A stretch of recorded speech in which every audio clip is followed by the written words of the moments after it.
Oh, life can get pretty hectic, and sometimes our lives, we just need to know when to stop and make some changes. And joining me today, I'm so excited that you're here. She's a writer, a teacher, and a self-love activist. This is Susan Kricun, and you are going to talk to us about something I find very fascinating. It's titled, When to Press the Escape Key on Your Life. Right. Very appropriate and very catching for the times that we're living in right now. That's for sure. And it all started with you because you had a serious issue with your digestive system that helped you to do like almost a wake-up call. We had to turn your life all the way around. So tell me a little bit about that. Yeah, not almost. It definitely was. And I think that's a lot of why I want to be able to share this information with other people so that maybe they don't have to go through as much as I have. But it was a couple years ago, I'd say close to 3.5, 4 years ago, I was not feeling well at all. I mean, and this was the kind of thing where no matter what I did, I just continued to feel awful.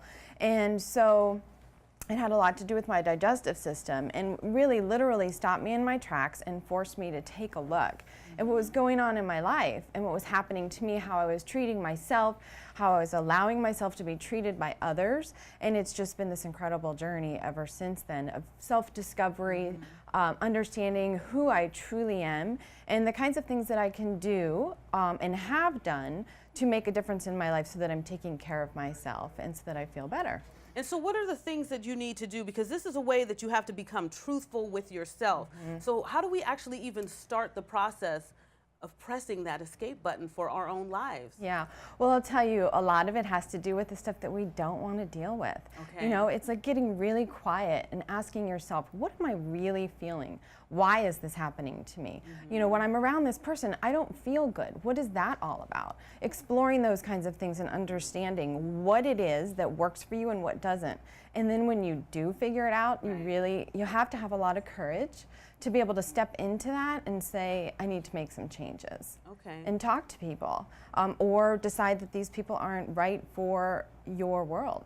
And you were saying that in the article I read, which was really, really well done, by the way. Thank you. And I watched your video on YouTube when you were speaking to the group of women. Yeah. And I like when you said that you were so excited and happy with the life you're living now. Yeah. So it's almost like you did a cleanse, so to speak, for your life. Yeah. And you talked about getting rid of friends. And sometimes this is the hardest thing to do, to let go of people who you may have trusted and loved at one point, but they become toxic. Yeah. And that affects your relationships. Yeah, and a lot of that is true too. You know, I was so worried about what was going on outside of me and how could I make other people happy. And now I wake up every day and I think to myself, what do I need? Like, what do I want? How can I show up today and feel incredible? And in return, my energy and the way that I feel, I think is contagious in terms of the way other people show up around me. And you started doing something that you didn't do before. You were doing yoga and meditation. So part of this cleanse and pushing that escape button, is it also a little bit of a spiritual journey? A lot, actually, yeah. It's a lot. I mean, like I'd mentioned before, it really has a lot to do with, you know, figuring out who you are, what makes you tick. And the foundation of that is determining, what do you truly value? What does that mean to you? Look at your life and say, am I actually doing the things that I am? And if you're not, making those changes and adjustments so that you actually are living according to your values and the things that make you feel great. And how long was this process for you? Because I'm sure some people, they want a quick fix. Yeah. And it's not something that can happen overnight. So is there a time frame that you would say, give yourself logistically 6 months to start, or maybe a year to be into this? Or how long was it for you? Truly, I've probably been exploring these kinds of ideas for close to 15 years now. And it's been within the past 3 to 4 years that I've actually seen a lot of different changes. But it's different for everybody. And at the end of the day, I don't want anyone to feel like they can't. It's just one day, one step at a time. And it's just making those little steps. Like you said, sometimes it could be clearing out old pictures. It could be, like you said, detoxing yourself from friends and really taking a look at yourself and asking maybe some certain questions. Yeah. Did you have to ask yourself some deep questions? Some very deep questions. Yeah, I had to take a look at a relationship that I was in that was not working for me.